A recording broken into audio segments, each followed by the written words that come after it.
Je m'appelle Thibaut Huchard, je suis lyonnais, je suis arrivé à Paris il y a une douzaine d'années pour pratiquer la peinture et le dessin. J'ai fait une école de BD, dessin animé, illustration.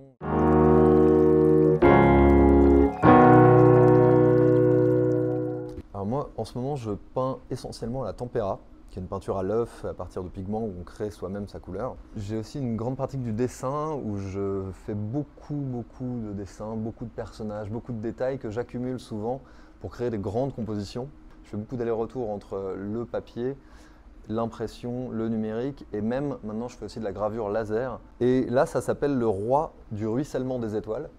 Donc c'est une troupe de personnages un peu médiévaux qui se déplacent vers la droite tout en distribuant des oboles, donc faisant ruisseler des pièces d'or sur leur chemin, coincés entre un château fort un peu enfantin médiéval et une espèce de HLM, en tout cas une barre d'immeuble, de laquelle décolle une fusée qui rappelle la pointe des casques. En même temps, cette fusée, elle correspond à un vrai prototype d'une fusée SpaceX d'Elon Musk, qui se dirigerait vers un ciel constellé de justement de cette constellation Starlink, des petits satellites d'Elon Musk qu'il veut mettre partout.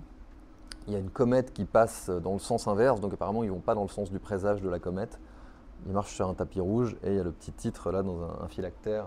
Et donc là, dans tout ça, il y a cette idée de ruissellement, cette fameuse théorie du ruissellement qui est un mythe contemporain comme un autre, comme les présages des comètes, comme la conquête de Mars. Pour moi, voilà, fait partie de cette mythologie contemporaine.